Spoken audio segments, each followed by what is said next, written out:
So I've just received my iPhone 11 Pro Max. I haven't even taken it out of the plastic. I had to chase down the postie because I was out for a walk and saw them leave, and I wasn't about to let that escape.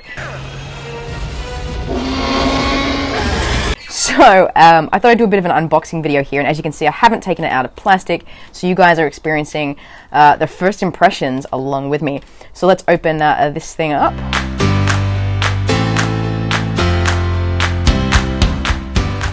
Okay, oh, that feels really nice. Okay, so firstly, what I notice is this matting, this gold matte feels so smooth. It feels so good. It feels high quality, and the phone itself is pretty weighty. Obviously, it's a Max, so it's the bigger size, but it feels like a solid quality phone. And considering I paid in New Zealand a lot of money for it, you'd want it to feel that way. But let's talk about the lenses here, because that's what everyone's got really jazzed about, and totally one of the reasons I bought this phone. It has a lot of great features for what I do with my business, photography and running my business, but I want to talk about these lenses here. So first, let's actually talk about the ultra wide lens, because that's one of the new features is this ultra wide lens, which is this one just here, right?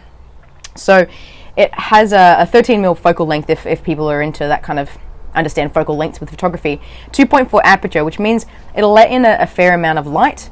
So you can sort of, get a decent quality view in low light situations. It says it gives 120 degree field of view, so that's 4 times more of the scene. So we're going to test that out and see exactly what that looks like.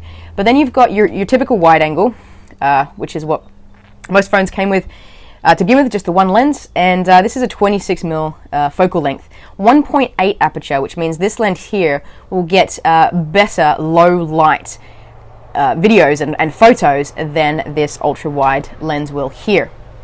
And then of course you've got this awesome new telephoto lens. So this one over here, 52mm focal length, which is really quite nice. It's quite a decent a lens if you're ever used to DSLR cameras.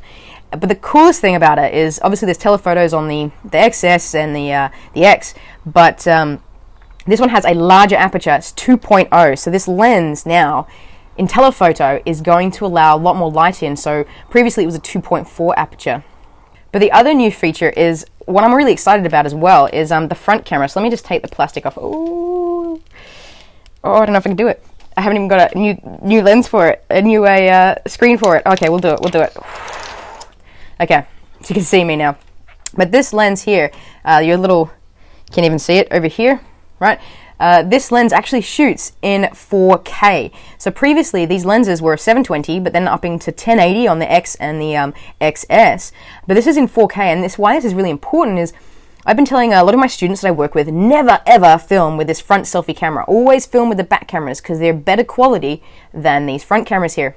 But now it allows them the ability to get selfie style videos in much better quality. So rather than just talk about this phone for that much longer, let's go and test out these lenses on the back, and then I'm going to do future tests against the iPhone 10, iPhone X, and how it compares. So let's go see what that looks like. So here we are in my backyard doing a bit of test with the cameras. So we've started with the wide angle lens, pretty good field of view, nice lighting we've got going on here.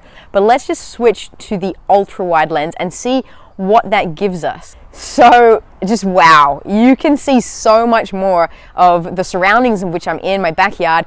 You can probably even see that I'm barefoot, because who doesn't want to be barefoot in their backyard on the grass? This is an amazing video view that you now have with this ultra wide angle lens.